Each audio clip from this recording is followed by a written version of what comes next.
ये लोग वापस आ गए यूएस में। अब ये जब लोग वापस आए ना, तो ये अकेले नहीं आए, अपने साथ किसी को लेके लेकर आ आए। गए। और अचानक से बाबा जी, जो लड़के के पापा, उन्हें बोलते कि सरदार जी यहाँ तो बड़ी अजीब चीज़ है, मेरे को तो हर ग्रेवयार्ड के ऊपर भूत खड़ा दिख रहा है। और वो पता क्या बोलती है, मेरे साथ, मेरे पास कम से कम 40,000 आत्माएं हैं, तू एक को निकालेगा मैं दूसरे को डालूंगा, तू तीसरे को निकालेगा मैं चौथे को डालूंगा। मतलब नेक्स्ट रियल हॉरर एक्सपीरियंस की ओर बढ़ते हैं। ये भी अच्छा है एक। ये मैंने अभी तक कहीं ना बताया ना पब्लिश करा, हालांकि मैं ज़्यादातर पब्लिश नहीं कर पाता। तो ये मेरे पास आया था यूएस से, और यूएस में एक आदमी थे, उन्होंने अपना पूरा इंसिडेंट बताया कि यूएस में वो गए थे किसी कंपनी में जॉब करने के लिए। तो उनकी एक वहाँ पर मुलाकात होती है कंपनी में एक लड़की से, और उन दोनों में प्यार हो जाता है। वो जो लड़की थी वो कभी इंडिया नहीं आई, हालांकि वो शायद पंजाब से रिलेटेड थी, लेकिन वो कभी इंडिया नहीं आई थी, या गुजरात से रिलेटेड थी। लेकिन उस लड़की का बोर्न एंड ब्रॉट अप पूरा यूएस में हुआ था, और वो कभी भी इंडिया नहीं आई थी। उसको हिंदी भी नहीं आती उस लड़की को, ठीक है, वो आपस में इंग्लिश में ही कॉन्वर्जेशन करते थे। तो क्या हुआ, जब लड़का चला गया था, तो लड़की से शादी के बाद उसने अपने पेरेंट्स को, लड़के ने अपने पेरेंट्स को बुला लिया था अपने घर पे। और उनका जो लड़का जो है वो पंजाबी है, तो पूरी पंजाब से जो फैमिली थी, मम्मी पापा थे उसके, वहाँ पर उसने यूएस बुला लिया। अब क्या हुआ, यूएस में ना एक चीज़ है कि आप इतनी आराम से बाहर घूमने नहीं निकल सकते। जैसे इंडिया में होता है, किसी भी पार्क में घूमने चले गए, ऐसे चले गए वैसे चले गए, वहाँ पे ऐसा नहीं होता। पार्क घर के इतने पास नहीं होते, हर चीज़ बहुत ऑर्गेनाइज्ड है वहाँ पे। हमारे यहाँ तो ऐसा है कि कहीं भी खोद दिया कुछ भी बना, ठीक है। तो होता क्या था, उसके जो मम्मी पापा थे घर में कैद रहते थे, फिर बच्चा हो गया उनका, तो बच्चे के साथ टाइम स्पेंड करते थे, बच्चा बड़ा भी हो गया। तो धीरे धीरे क्या था, चीज़ें चल रही थी। तो एक दिन जो लड़का था उसने बोला कि पापा काफ़ी टाइम हो गया, हमारा जो पंजाब वाला घर है ना, आप एक काम करो, जाओ इंडिया और उसे बेच दो, हम यहीं रह लेंगे। तो उसके पापा ने बोला कि ठीक है। अप्रॉक्सीमेटली 6 साल हो गए थे वो इंडिया नहीं गए थे, ठीक है, जो फैमिली थी। अब उसके पापा बोले कि ठीक है, एक काम कर, इस बहाने मैं अपनी रिश्तेदारी से भी मिल लूँगा। तो वो वहाँ इंडिया पहुँच गए फ़्लाइट पकड़ के। अब हुआ क्या, जब उन्होंने घर के दरवाजे खोले, तो वहीं से सबसे पहले उन्हें नेगेटिव वाइब्स आ गई। क्योंकि आप एक चीज़ को समझना, सनातन धर्म में बोलते हैं कि अगर आपका घर के अंदर 6 महीने 1 साल के अंदर दिया नहीं जला, पूजा नहीं हुई, और वो बंद पड़ा हुआ है, तो उसमें कहीं ना कहीं नेगेटिव एनर्जी की एग्जिस्टेंस हो जाती है। तो जो सरदार जी थे, उनके पापा, वो गए घर में, और उन्हें बहुत ज़्यादा नेगेटिव फील हुआ कि यार कुछ ना कुछ तो नेगेटिव है। उन्होंने, हस्बैंड वाइफ ने किसी को बुलाया, घर की सफाई वफाई करवाई। 6 महीने 1 साल बाद वो मतलब 6 महीने 1 साल से बंद पड़ा था, तो उसको घर को साफ़ वाफ़ करवाया पूरा। जब घर को साफ़ करवाया तो सारी चीज़ें निकलवा दी उसमें से। अब 1 डेढ़ महीने ये रहे होंगे जहाँ पर उसका ख़रीदार कोई नहीं मिला उस घर का। तो जो पापा जी थे, उनकी तबीयत बहुत ज़्यादा अजीब रहने लगी, उनका स्वास्थ्य बिगड़ने लगा।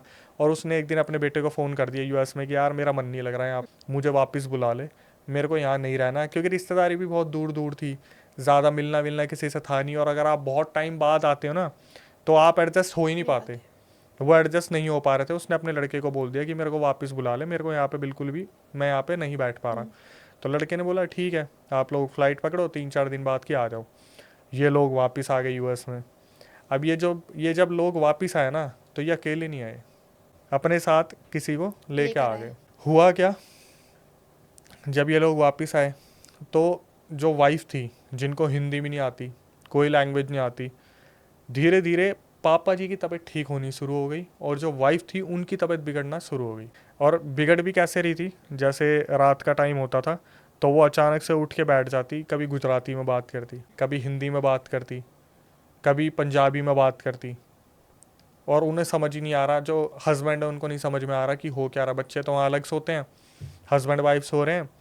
तो ये जब पूछने जाते कि उससे कि तू ठीक है, क्या बड़बड़ा रही है। हालांकि लड़का जो है वो तो हिंदी पंजाबी सब जानता है, लेकिन लड़की का बोर्न एंड ब्रॉट अप हुआ, तो उसे कोई लैंग्वेज आती ही नहीं, लेकिन वो हिंदी में भी बोल रही है, वो गुजराती में ही बोल रही है, वो अपने पंजाबी में ही बोल रही है। और लड़का बहुत ज़्यादा कन्फ्यूज़ है कि ये हो क्या रहा है। तो वो अपनी वाइफ से पूछता है कि क्या हो गया तेरे को, क्या नहीं हो गया। तो वाइफ उसे धक्का मारती है और बोलती है कि मैं नरेंद्र हूँ, नरिंदर। नरेंद्र हूँ मैं। तो वो हैरान हो जाता है कि भाई नरेंद्र, मतलब मैं समझा नहीं। तो उसकी जो वाइफ होती है बेहोश हो जाती है। और ये इंसिडेंट उनके साथ बहुत ज़्यादा आम हो जाते हैं कि डेली रात को वो बड़बड़ाना शुरू कर देती है, और पूछने पे एक ही चीज़, मैं नरेंद्र हूँ, नरेंद्र हूँ, मैं नरेंद्र हूँ, नरेंद्र हूँ। तो शायद उसको लगता है लड़के को कि मेरी वाइफ को कुछ ना कुछ बीमारी हो गई है। वो लोग इतनी जल्दी इस कंक्लूजन पे नहीं आते जैसे इंडिया में है, चलो चलो बाबा के पास चलो। वो सोचते कि कुछ ना कुछ इसे बीमारी हो गई है, कोई डिसऑर्डर, कोई स्प्लिट पर्सनैलिटी, कुछ ना कुछ दिक्कत हुई है। वो उसे हॉस्पिटल में लेके पहुंच जाते हैं। तो घर पे उस लड़के के मम्मी पापा होते हैं, बच्चा होता है। हस्बैंड जब हॉस्पिटल में लेके पहुंचता है तो जब डॉक्टर्स वहाँ पे आते हैं तो ये हिंदी में गाली देना शुरू कर देती है लड़की डॉक्टर्स को। और डॉक्टर्स को तो क्या ही पता होगा, उन्हें खुद हिंदी नहीं आती, उन्हें तो ये लगता है कि कोई दूसरी लैंग्वेज पे बात कर रही है। तो प्रॉब्लम जब बढ़ती है जब ये लड़की क्या करती है, डॉक्टर के हाथ पे काट लेती है। वो उसे कुछ पट्टी वट्टी कर रहा था, क्या कर रहा था पता नहीं, लेकिन ये लड़की उसके हाथ पे काट लेती है। और डॉक्टर ने जब ये देखा कि ये केस तो आउट ऑफ सिलेबस होता जा रहा है, तो वो क्या करते हैं, स्ट्रेचर पे उसके हाथ बांध देते हैं दोनों की लड़की अपने आप को नुकसान ना पहुंचा ले। अब ये धीरे धीरे चीज़ें बढ़ी रही होती हैं। तो जो पापा जी होते हैं वो थोड़ा सा इन्वॉल्वमेंट दिखाते हैं कि हो क्या रहा है। तो पापा जी को सारी बात बताई जाती है कि जो वाइफ है इस तरीके से बोल रही, मैं नरेंद्र हूँ, मैं नरेंद्र हूँ। तो जब उसके पापा सुनते हैं नरेंद्र वाली बात, तो उनको लगता है भाई कि ये कोई ऐसा वैसा केस नहीं है, ये वो केस है जो हाथ से ऊपर जा रखा है। तो इन्होंने क्या करा, वहाँ पर यूएस में एक बाबा जी पंडित जी को कुछ बात करी। वो एक दिन देखने आए तो उन्हें समझ में ही नहीं आया है क्या। उन्होंने फिर इंडिया में बात करी, जो उनके सीनियर थे कोई, इंडिया वालों ने बोला कि अगर आपको सही कराना है, कुछ भी कराना है, तो आपको इंडिया आना पड़ेगा। तो इन्होंने बताया कि बाबा जी को कि हम नहीं आ पाएंगे, हमारा यहाँ पर सब कुछ स्टेबल है और एक अचानक से मैं जॉब नहीं छोड़ सकता। कुछ गाड़ी वाड़ी की ईएमआई चल रही, कुछ घर उन्होंने खुद का खरीद लिया था, उसकी ईएमआई चल रही थी। तो इन्होंने बाबा जी का तत्काल में पासपोर्ट बनवाया और बाबा जी को ही वहाँ बुला लिया। अब इसके बाद क्या हुआ, जब बाबा जी वहाँ पहुँचे तो बाबा जी जब पूरे रास्ते में आ रहे थे उनके सामने बहुत सारे ग्रेवयार्ड पड़े थे। और अचानक से बाबा जी, जो लड़के के पापा, उन्हें बोलते कि सरदार जी यहाँ तो बड़ी अजीब चीज़ है। तो सरदार जी बोलते क्यों, क्या हुआ? बोले कि मेरे को तो हर ग्रेवयार्ड के ऊपर भूत खड़ा दिख रहा है, क्योंकि वहाँ पे ये अपने इंडिया जैसे क्रियाक्रम तो है ही नहीं, वहाँ तो सीधा दफना दिया, तो आत्मा को शांति क्या मिली। अब हुआ क्या, जब वो इनके घर पहुँचे तो खड़े होके बाबा जी बोल रहे हैं कि भाई साहब कम से कम 10-20 हज़ार आत्माएं हैं, किस किस को निकालूं इस लड़की के शरीर से। जब उनके ऊपर क्रिया का काम शुरू करा लड़की के ऊपर, तो वो पर्सनालिटी निकल के आई नरेंद्र की। और वो पता क्या बोलती है कि मेरे साथ, मेरे पास कम से कम 40,000 आत्माएं हैं, तू एक को निकालेगा मैं दूसरे को डालूंगा, तू तीसरे को निकालेगा मैं चौथे को डालूंगा। मतलब जैसे मेन हेड नरेंद्र है, Yes. उसके अंडर पूरी बाकी टीम है। है। तो उसने करा क्या था, वो तो इंडिया का था नरेंद्र, ठीक है, और इंडिया से आके उसने क्या कर लिया था, पूरा टेक ओवर कर लिया वहाँ पे जितनी भी आत्माएं थी। वो क्या करता था, अब जो बाबा होते थे वो एक आत्मा को निकालते, नरेंद्र क्या करता, खुद सामने नहीं आता और जो फॉरेन कंट्री की आत्मा उसे डाल देता। कोई पर्शियन में बात कर रहे हैं, कोई रशियन में बात कर रहे हैं, कोई अलग लैंग्वेज में बात कर रहा है, कोई उसमें फ्रेंच में, कोई स्पेनिश में, कोई इटालियन में, समझ ही नहीं आ रहा हो क्या रहा है। बाबा जी उतारे दूसरा चढ़ जाए, उतारे दूसरा चढ़ जाए। बाबा जी ने बोल दिया कि जी अपना देश तो है नहीं, आपको इंडिया ही आना पड़ेगा। तो बाबा जी से बोला गया पहले तो ये पता करा जाए नरेंद्र है कौन। वहाँ पर और उनको जो बाबा पंडित थे वहाँ पे मॉन्क थे ओल्ड, उन्हें बुलाया गया। तो उन्होंने वहाँ पर बोला कि एक पूरे दिन हमें यज्ञ करना पड़ेगा, पहले तो नरेंद्र की जो चीज़ है उसे पकड़ना पड़ेगा कि नरेंद्र है कौन। उन्होंने लगातार एक दिन तक यज्ञ किया, तब वो नरेंद्र सामने आया। तो नरेंद्र से पूछा भाई तू क्या है क्या नहीं है। तो उसने बताया कि मैं इंडिया में था, मेरे बेटे से मेरी कुछ बातचीत बिगड़ी थी, तो मेरा बेटा गुस्से में घर छोड़ के चला गया, मेरे को हार्ट अटैक आ गया था और मैं मर गया। और जब मेरी आत्मा निकली तो मैं अपनी एज पे तो मरा नहीं, मैं तो वो था कि टेंशन डिप्रेशन में और हार्ट फेलियर से मर गया। तो मैं इनके घर में जाके रहने लग गया, वो बंद पड़ा था। सरदार जी आए, जो सरदार जी थे वो मेरे को सही लगे, मैं इनके शरीर में घुस गया। वो मेरे को यहाँ यूएस में लेके आ गए। और इसकी लड़की जो थी वो बहुत सीधी थी, बिल्कुल सही थी, उसके कोई उल्टे कर्म नहीं थे, मैंने उस पर टेक ओवर कर लिया। और जो वाइफ थी उसने कभी पूजा पाठ की ही नहीं, वो हिंदू धर्म के बारे में जानती ही नहीं है, तो उसे टेक ओवर करना बहुत आसान था। अब क्या हुआ, फिर बोले कि सॉल्यूशन क्या है, नरेंद्र को वहाँ पे बांध के रख दिया लड़की की बॉडी के अंदर। और वो मल्टीपल पोजेशन का केस बन गया एकदम से कि कभी नरेंद्र आ रहा है, कभी जा रहा है, कभी कोई आत्मा आ रही है, कोई ल्यूक्स, कोई एलेक्स, पता नहीं कौन कौन आ रहा है उसकी बॉडी के अंदर और अलग अलग लैंग्वेज में बात कर रहे हैं। कोई गुजराती आ जाता है कभी अचानक से, कोई बंगाली आ जाता है, कभी हिंदी में बात कर रही है।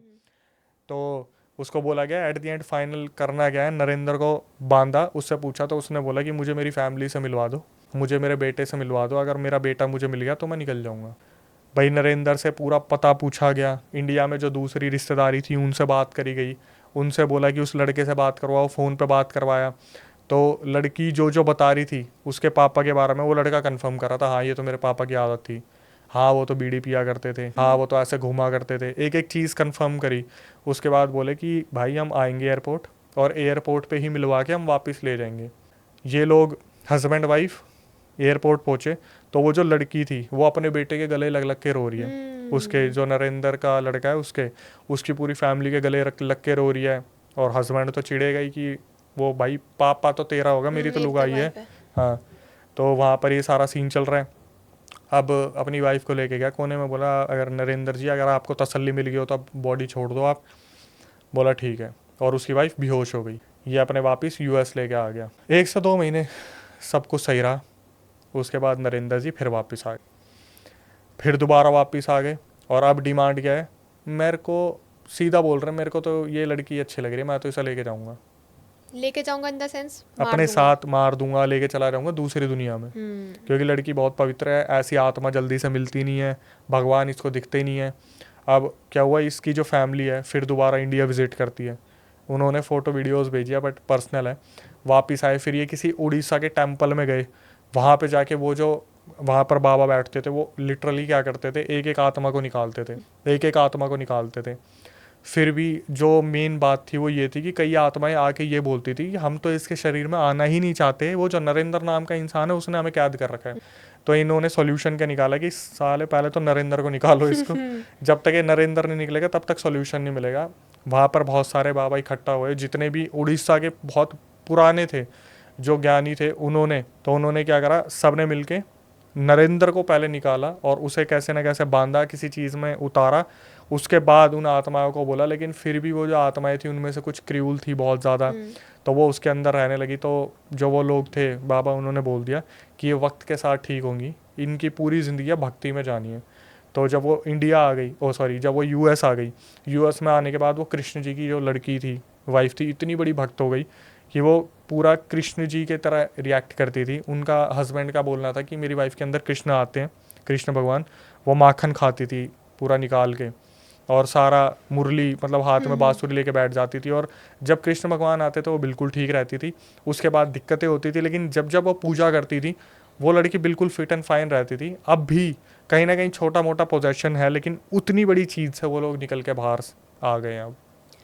जैसे आपने बताया कि उड़ीसा के बड़े बड़े वो पंडित लोग लगे हुए थे उस नरेंद्र को निकालने के लिए, तो उन्होंने ऐसा किस वे में बोला कि अब ये भक्ति में आ जाएगी? तो उनको पता लग गया था कि इसके बाद अगर कभी किसी का उतारा कर देते हैं उसके बाद कोई क्या भक्ति में आ जाता है इंसान? देखिए क्या होता है, इंसान जब भगवान को नहीं मानता ना तो इन चीज़ों के घेरे में बहुत जल्दी आ जाते हैं। ठीक है, तो उन्हें पता था कि जब आपने इतनी बार लड़की को मंदिर विजिट करवा दिया तो कहीं ना कहीं उसे ये तो पता चल गया होगा, अगर मेरे को सही रहना है तो मेरे को भगवान के चरणों में तो आना पड़ेगा, क्योंकि उसका एक बच्चा भी है ना। तो अगर सब कुछ सही रखना है तो पूजा पाठ करना पड़ेगा। फिर जो हमारे पास वीडियोस आई थी उसमें हनुमान चालीसा वो गा रही है, नहीं आती प्रॉपरली लेकिन कोशिश कर रही है। उसमें जितने भी कृष्ण जी के वो हैं क्या कहते हैं, जितने भी पूजा पाठ की आरती है वो गा रही हैं। जब भी वो गा रही है बिल्कुल ठीक है। जब नहीं गा रही तो वो क्या होता था, उनके साथ अचानक होता क्या था, उनकी गर्दन ऊपर हो जाती थी और उनकी आइज ब्लिंक होना स्टार्ट हो जाती थी और उनका जैसे गला चोक हो जाता था। उसकी भी वीडियो मेरे पास आ रखी है, मैं आपको बाद में दिखा दूंगा। ये उनके साथ होता था, लेकिन एट द एंड अब ये सब कुछ उनके साथ नहीं होता। तो अब वो काफ़ी नॉर्मल हो चुकी हैं, इन चीज़ों से बाहर निकल गई हैं। और इसका रीज़न यही है कि सिर्फ अगर आप नेगेटिव नहीं समझते तो भाई पॉजिटिव को थोड़ा सा समझ लो। पॉजिटिव आपके लिए बहुत बेस्ट रहेगा। जैसे आज तो इंसान पूजा करने से भी कतराता है, सोचता है बस हाथ जोड़ के निकल जाऊं। आप 5 मिनट 15 मिनट आरती नहीं कर सकते, भगवान का नाम नहीं ले सकते, तो वो क्या ही आपकी मदद होगी फिर। आई थिंक इस स्टोरी से ना बहुत लोगों को एक चीज़ की प्रेरणा ज़रूर मिली है कि स्पिरिचुअल होना कितना इंपॉर्टेंट है, बहुत ज़्यादा, बहुत इंपॉर्टेंट है। मैं तो अपने इंस्टाग्राम चैनल के थ्रू ये बहुत प्रमोट करती हूँ इस चीज़ को। तो एक स्टोरी मुझे भी बताई गई थी कि एक चुड़ैल थी, उसने सिर्फ इस वजह से उस इंसान को परेशान नहीं करा क्योंकि उसकी जो माता जी थी वो बालाजी की बहुत बड़ी भक्त थी।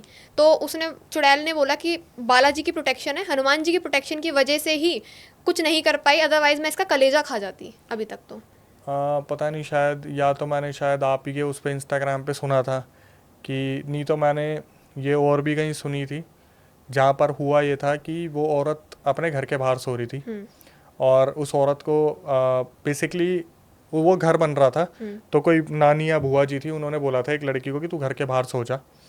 तो जब वो घर के बाहर सो रही थी उसकी आंख खुलती है तो उसने देखा कि कोई राजस्थानी ड्रेस में, जिन्होंने ब्लाउज और वो सिर्फ वो पहनते ना घाघरा टाइप, वो औरत चलती आ रही थी और उसकी हाइट काफ़ी लंबी थी, 6-6.5 फुट थी।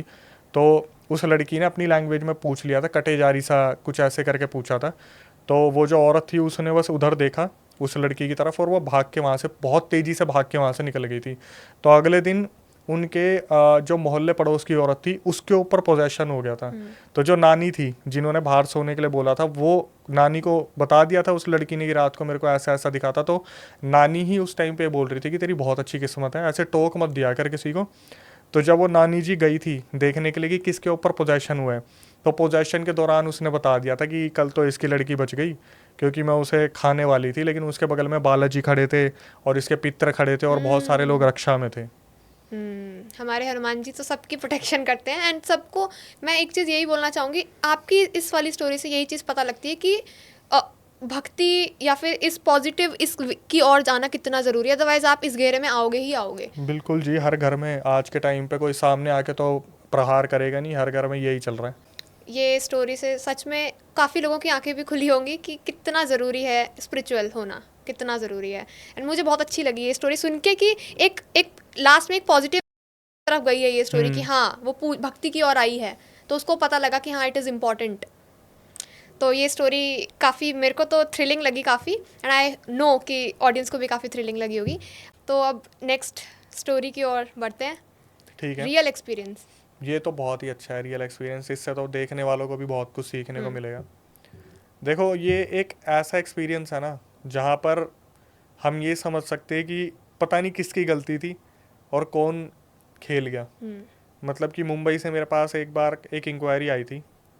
उस इंक्वायरी में मुझसे पूछा गया था कि मुझे अपने ऊपर ब्लैक मैजिक चेक करवाना है। तो हमारे साथ कुछ ऐसे लोग हैं जो फ़ोटोज़ देख के बता देते कि आपके साथ कोई ना कोई दिक्कत है, ठीक है। तो उस फीमेल को अपॉइंटमेंट दिया गया 2-3 दिन बाद का, हालांकि उससे रहा नहीं जा रहा था, मुझे बात करनी है, मुझे बात करनी है। तो मुंबई से वो लड़की थी, अच्छी खासी 52 साल की थी, और उनका कहना था कि मेरे को देख के कोई भी अट्रैक्ट हो जाता है, ठीक है। तो हमने उनकी इंक्वायरी जब देखी तो पता चला कि उनके ऊपर कोई ना कोई चीज़ है, वशीकरण की चीज़ है। लेकिन उससे पहले जो उन्होंने मुझे सारी चीज़ बताई वो मुझे हज़म नहीं हुई। जैसे उन्होंने बताया कि वो अच्छे खासे पद पे काम कर रही है, कहाँ कर रही है तो मैं नहीं बता सकता। उन्होंने बताया कि जिस ऑफिस में वो काम कर रही है वहाँ पर उनकी मुलाकात एक लड़के से होती है। तो जो बताने वाली है उन्होंने बोला कि मैं ज़्यादा किसी को मुँह नहीं लगाती क्योंकि मेरी पर्सनैलिटी ऐसी है कि मैं बहुत जल्दी अट्रैक्ट कर लेती, मतलब हो जाते हैं लोग।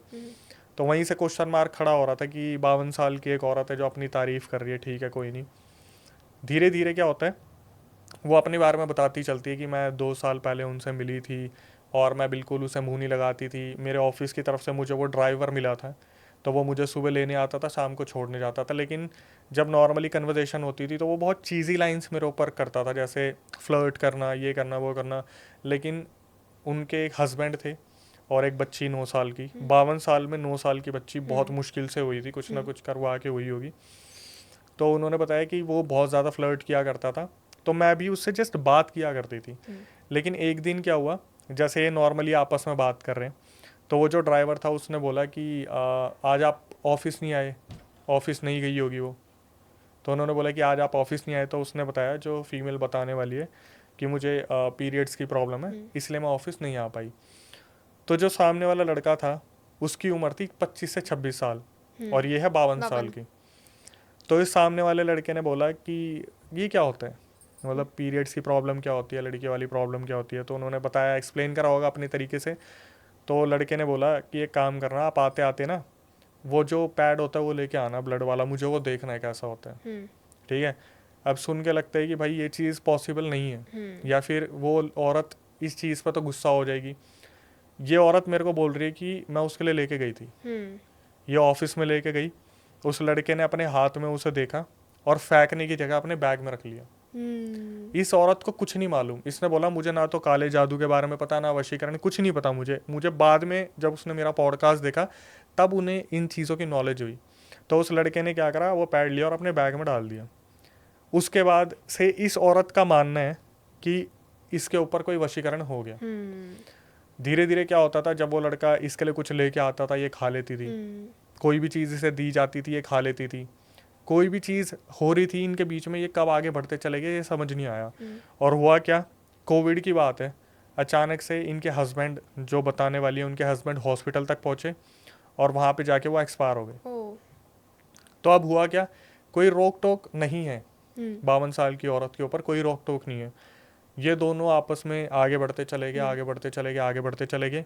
वो जो लड़का था उसके ऐसे हज़ारों कमिटमेंट्स थे कि अब अगर आपके हस्बैंड नहीं है तो मैं संभाल लूँगा आपको, मैं आपका सहारा बन जाऊँगा, आपकी बच्ची है तो क्या हुआ मैं संभाल लूँगा। लड़के के घर वालों को पता था कि ये जो औरत है इनकी ऑफिस की है, ये नहीं पता था कि इनके बीच में चल क्या रहा है। उस औरत का घर में आने जाने वाला भी था। इस औरत ने उसे डाउन पेमेंट करके 3 से 4 लाख डाउन पेमेंट करके गाड़ी भी दिलवाई थी। और लड़का बहुत गरीब फैमिली से था और जो औरत है वो अच्छी खासी स्टेबल फैमिली से थी। धीरे धीरे ये चीज़ें बढ़ती गई इनके बीच में और अचानक से क्या हुआ, लड़के का एक दिन फ़ोन आता है कि मेरे घर में मेरी शादी की बात चल रही है तो मैं क्या करूं। तो उन औरत ने बोला कि तुम बता दो हमारे बारे में। उसने बोला ठीक है मैं एक काम करता हूँ, आपको ना शाम को मैं बता दूंगा सबको घर में, और फिर कल मैं आपको बताता हूँ, आप मेरे घर आके फिर मैं आपको मिलवा दूंगा।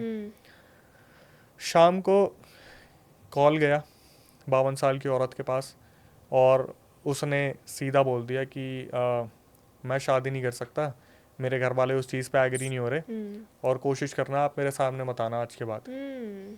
1 सेकंड में पेचे काट लिए बिल्कुल कि मैं अब आपके साथ नहीं रह सकता। अब हो क्या रहा है, इस औरत ने इस चीज़ को तो पहले ही एक्सेप्ट कर रखा था कि भाई कभी ना कभी तो एक दिन ऐसा आएगा जब हमें अलग होना पड़ेगा, क्योंकि इसकी खुद की भी लाइफ है। लेकिन इस इंसान ने उसको इतने प्यार से कन्विंस कर लिया था कि मैं हूँ, कोई भी दिक्कत होगी मैं हूँ मैं हूँ मैं हूँ, कि मैं किसी और से भी शादी कर लूंगा बट मैं तेरे साथ हूँ स्टिल। वो तो बात हुई ही नहीं, इतनी तो बात गई नहीं थी कि मैं किसी और से शादी करूंगा। हर तरफ ये था मैं हूँ, मैं हूँ, कोई भी दिक्कत है मैं हूँ मैं हूँ। ठीक है, इस औरत ने ये भी उसके सामने बोला था, जो आपने सिचुएशन दी है ना कि आप उसके साथ भी रह के मेरे साथ रह लेना, मुझे कोई दिक्कत नहीं, मेरे हस्बैंड तो है ही नहीं अब। ठीक है, धीरे धीरे क्या होता है, ये औरत उसे भुलाने की कोशिश करती है तो उसके दिमाग में फ्लैशेस आने स्टार्ट हो जाते हैं इस लड़के के। जैसे वो तो लड़का कट गया, वो तो अपनी लाइफ में शादी वादी कर ली, सब सेटल हो गया, लेकिन ये औरत जो है ना ये उसके पीछे पागलपन की तरीके से पीछे पड़ी हुई है। बार बार बोल रही है कि मेरे को पता है अक्षय, वो जैसे मेरे से बात हो रही है कि अक्षय मुझे पता है वो मेरे बिना रह नहीं सकता, और मुझे ये भी पता है अक्षय वो अपनी शादी से खुश भी नहीं है, अपने आप से ही सब वो कुछ। तो फैमिली प्रेशर की वजह से उसने हाँ बस हाँ, ये अपनी तरफ से बनाई जा रही है कि मुझे पता है वो तो ऐसा है ही नहीं, उसने तो बस उसकी जो साथ में आने कर आज जिससे शादी हुई है उसने कुछ कर दिया होगा, घर वालों ने उसके ऊपर कुछ कर दिया होगा, मैं तो बता रही हूँ मेरे से वो प्यार करता है, उसने इतने कमिटमेंट दिया, मैंने उसे गाड़ी भी दिलवाई है, सब कुछ करा है। जब हमने चेक करवाया ना, जब हमने पूरी तरीके से पता करा तो एक्चुअली में जो पता चला वो ये पता चला कि वो जो लड़का था उसने तो वशीकरण करवाया ही था, लेकिन इसने प्यार मोहब्बत के चक्कर में अपने पति मरवा दिया। हाँ जी, माय गॉड, ये तो बिल्कुल टर्न। स्टोरी। हाँ, हमें ये पता चला कि इसने अपनी मोहब्बत पाने के लिए अपने हस्बैंड तक को ख़त्म करवा दिया और ये पूरी तरीके से उसके पीछे पड़ी हुई है। और ये मेरे को कॉल पे बोल रही है कि अक्षय 2 चीज़ें कर दो, या तो वो तड़पता हुआ मेरे पैरों में आ जाए या फिर वो इस दुनिया से चला जाए। हमने आज जोड़ लिया, मैं मैडम आपकी ख्वाहिशें हम पूरी नहीं कर सकते, आपने तो जो करना था कर लिया, हमारे हाथ में नहीं है केस, और हमने उसी चीज़ तभी की तभी उस चीज़ को ड्रॉप कर दिया। लेकिन ये चीज़ उसने नहीं बताई कि हस्बैंड कैसे गए क्या नहीं गए, हमें पता चल गया कि एक्चुअली जब आपने इन्वेस्टिगेट करा इस चीज़ पे। इन्वेस्टिगेशन तो क्या है, हमारे साथ ऐसे लोग हैं जिनको सिद्धि प्राप्त है तो उनके सामने सारी चीज़ें खुल के आ जाती हैं। जैसे आपने बताया था कि उसने उससे कुछ पैड लिया था, तो ऐसा मतलब कह सकते हैं कि वो वशीकरण के लिए, क्योंकि एक कोई अपनी चीज़ कोई किसी को दे रहा है तो वो उसके थ्रू कोई ना कोई वशीकरण कर सकता है। देखो एक चीज़ को समझ, आप अच्छा क्वेश्चन पूछा आपने। अगर मेरे को कोई कुछ खिलाएगा ना, जैसे एग्जाम्पल आपने बहुत मूवीज देखी होगी, अभी शैतान मूवी भी आई थी, उसमें एक बेसन का लड्डू खिला दिया, ठीक है, वो होता है टाइम बीइंग तक, कि एक टाइम है तब तक आपके ऊपर वशीकरण रहेगा। अब एक चीज़ को समझना कि मेरा एक रुमाल है, ठीक है, और उस रुमाल पे पूरी तरीके से खून लगा हुआ है, तो कोई एक धागा भी यूज़ कर सकता है। मतलब अगर मैं मर भी जाऊंगा ना, वो मेरी आत्मा को तब भी नहीं छोड़ेगा। मेरा एक एक जो डीएनए है, वो डीएनए उसके पास जा चुका है, और कितने फॉर्म में जा चुका है।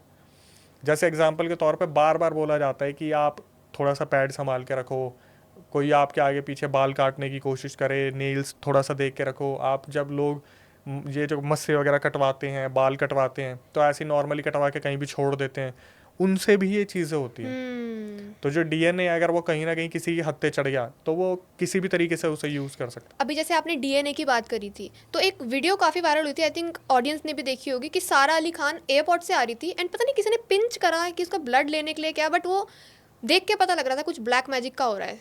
देखो, वो रील मैंने अपलोड की थी और वो बहुत वायरल हुई थी, जिसमें हुआ क्या था कि जब वो एयरपोर्ट से आ रही थी, सारा अली खान मैम, तो कोई एक फ़ीमेल थी जो वहाँ पर पहुँची और उन्होंने हाथ मिलाया। हाथ मिलाने के बाद उन्होंने कुछ चीज़ यहाँ से निकालने की कोशिश करी, बट वो सक्सेसफुल नहीं हो पाई। अब इस पर तब तक क्वेश्चन मार्क नहीं था जब तक ये इंसिडेंट था। वो पकड़ी कब गई? जब कैमरा बिल्कुल सही फ्रेम में था, और जब वो चीज़ सक्सेसफुल नहीं हुई तो उस औरत ने पलट के कैमरे की तरफ गुस्से में देखा। तब लोगों ने उस चीज़ को पकड़ा था कि भाई ये किसी नेगेटिव इरादे से आई थी, वो कामयाब नहीं हो पाई, तो उसका रिएक्शन कैमरे में कैप्चर्ड हो गया। ये पूरी स्टोरी थी उसकी। एंड आई थिंक सारा अली खान को भी फील हुआ था, वो उसने भी ऐसे करके देखा था, लाइक उसको भी फील हुआ था कि किसी ने कुछ करने की कोशिश करी है। उन्हें पता है, लेकिन वो लोग रिएक्ट नहीं करते इस चीज़ पे। और ऐसा नहीं है कि सिर्फ उनके ऊपर, ऐसे बहुत सारे बॉलीवुड स्टार्स हैं जिनके साथ ये इंसिडेंट होते रहते हैं और वो न्यूज़ में इस चीज़ को बताते रहते हैं। तो कुछ लोग बोल देते हैं पब्लिसिटी स्टंट है, लेकिन कोई ऐसी चीज़ नहीं बताएगा। जैसे नवाजुद्दीन सिद्दीकी के साथ हुआ था, बिपाशा बासु के साथ हुआ था, या गोविंदा के साथ तो बहुत बुरा इंसिडेंट हुआ था, उनके पीछे कोई पड़ ही गया था। और ऐसे एक्टर्स, मुझे नहीं लगता कि पब्लिसिटी के लिए गोविंदा जैसे पब्लिक को झूठ बोलेंगे। जैसे आपने बताया कि उसने एक औरत ने उस अपने पति को मरवा दिया, तो अब आप ये बता सकते हैं कि जो आपके सिद्ध हैं, जो देख के बता सकते हैं कि उन्होंने कैसे मरवाया अपने पति को एक प्यार के लिए? देखो, ये हुआ क्या ना कि जब कोई इंसान किसी को पागल की तरह प्यार करता है, प्यार क्या, मेरी तरफ मैं तो ये सोचूंगा कि शायद वो जो औरत थी वो सहारा ढूंढ रही थी कोई, उसे भी कठपुतली की ज़रूरत थी और कुछ भी नहीं था। 52 साल में 25 साल के इंसान से प्यार करना मेरे हिसाब से प्यार नहीं होता, ज़रूरत सी होती है। उसने क्या कराया एट द एंड, मैं बता देता हूँ, उसका, उस औरत का ब्लैक मैजिक से रिलेटेड कुछ भी नहीं था। उसने कुछ ना कुछ उसके खाने में कुछ ना कुछ मिलाया हस्बैंड के। जब आप देखोगे ना, कोविड में इतने सारे केसेस थे जिनका ना तो पोस्टमार्टम ढंग से हो पाया, उनको सीधा डेड डिक्लेयर कर दिया और कोविड बता दिया गया। तो जो हमारी नज़रों में ये आया था कि उसके खाने में कुछ मिलाया गया था, जिसकी वजह से उनकी डेथ हुई थी। हॉस्पिटल पहुंचने के 1-2 दिन के अंदर ही वो ख़त्म हो गए थे। ये एक्सपीरियंस सुन के तो काफ़ी, मतलब आई थिंक जागरूकता भी फैली होगी कि ये क्या चल रहा है। मतलब 52 साल की औरत प्यार में पड़ रही है, वो भी 25 साल के लड़के से, एंड ये सब कर रही है। एंड सुन के तो मेरे को तो ऐसा हो रहा है कि लाइक ऐसी भी चीज़ें हो रही हैं इंडिया में।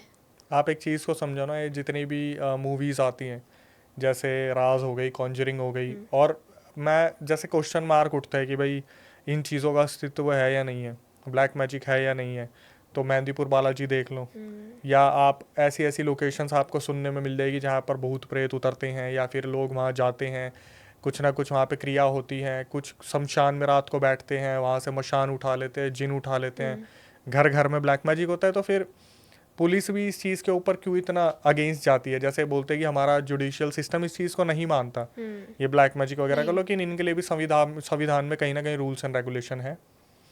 अभी जैसे मैं किसी पॉडकास्ट में गया था, वहाँ पे मैंने बताया कि कैथल हरियाणा के अंदर एक जगह है, वहाँ पर ब्लैक मैजिक की बहुत सारी ऐसी एक्टिविटीज़ हुई थी, और जिस गांव में, जिस गली में हुई थी, वहाँ पर लोग बुरी तरीके से कैमरे के सामने चिल्ला रहे थे कि ये एक्टिविटी इन्होंने करी, मेरे हस्बैंड की डेथ हो गई, मेरी जो बेटी है वो करवा चौथ से पहले गुजर गई। तो ये सारी चीज़ें कहीं ना कहीं तो है, वरना इंसान इतना पागल थोड़ी ना है कि वो बेफालतू में अपनी बेइज्जती करवाएगा कैमरे के सामने। नहीं, ये चीज़ें एग्जिस्ट करती हैं, एंड जो जितना जल्दी मान जाए। अदरवाइज बहुत लोग हैं, ऑफिस में भी मेरे काफ़ी लोग हैं जो बोलते हैं ये चीज़ें एग्जिस्ट ही नहीं करती, अगर हैं तो प्रूफ ला के दो कि लाइक भूत भी एग्जिस्ट करते हैं, या ये। एक काम करना है, एक बार ना उनसे पूछना है, जब रात को टॉयलेट करने जाते हो तो डर लगता है? किस चीज़ से डरते हो भाई? एक हॉरर मूवी देखते हो तो डरते क्यों हो? रात को अकेले क्यों नहीं निकल जाते रात के 2 बजे? तब क्यों वही किसी के साथ चाहिए होता है? रात को क्यों तुम्हें हनुमान जी याद आ जाते हाँ, हैं? जय बजरंगबली। जब आपको 2:30-3 बज रहे होते हैं तब आपको बजरंगबली जी याद आ जाते हैं। वैसे दिन में तो आपके लिए कोई कुछ है ही नहीं, तो मंदिर भी क्यों जा रहे हो? मंदिर तो फिर आप पूजा पाठ कर रहे हो ना, डर की वजह से क्यों मंदिर जा रहे हो? बालाजी जो है, हनुमान जी का बालाजी महाराज जो मंदिर है, उस पर उतारा किस चीज का हो रहा है? एग्जैक्टली। आप एक काम करो ना, उनको बस इतना बोल दो, एक काम करो वहां जाओ और जबरदस्ती किसी के हाथ से लेके प्रसाद खा लो। हाँ एग्जैक्टली। उनके तो रूल्स है ना इतने सारे कि पीछे पलट के नहीं देखना। एक काम करना, हर कदम पे पीछे पलट के बोलना, आजा मेरे ऊपर। अगर इतना है तो ये करके दिखा दो फिर, है ना? जाओ करो। एग्जैक्टली, ये मैं जरूर बोलूंगी वैसे उनको। बिल्कुल। बस इतना पूछना कि आपको रात को डर लगता है? बिल्कुल जरूर। कभी कभार तो बोल देंगे नहीं लगता, किसी दिन आराम से पूछना, यार मेरे को ना कल रात को डर लग रहा था, तेरे को लगता है? अपने आप बोल देंगे भाई कभी कभी तो लगता है, तो किस चीज से लगता है? एग्जैक्टली। स्टार्ट बनने के लिए ना कि हम तो लड़के हैं, लाइक ये सब कुछ नहीं होता, तो दिखाया जाता है। मैडम लड़कियों का ज्यादा है। मरने के बाद लड़कियां ही भटक रही है। हाँ अच्छा। देख लो आप, हर जगह देखोगे भूतनी। भूतनी। भूतनी दिख गई, सफेद कपड़ों में भूतनी दिख गई। लड़कियों का ज्यादा है किस वे में? ज्यादातर आपने सुना है कि उस घर में मर्द भटक रहा है? यही तो सुनते हो कि उस घर में कोई फीमेल एंटिटी है। हर जगह आपको ज्यादातर फीमेल एंटिटी हाँ सुनने को ये तो मिलेगा। है, पीपल के पेड़ के नीचे भी चुड़ैली पाई जाती है। हाँ, ये भी बोला जाता है। बिल्कुल। तो ये स्टोरी तो काफ़ी ज़बरदस्त स्टोरी थी, लाइक एंड में जो ट्विस्ट आया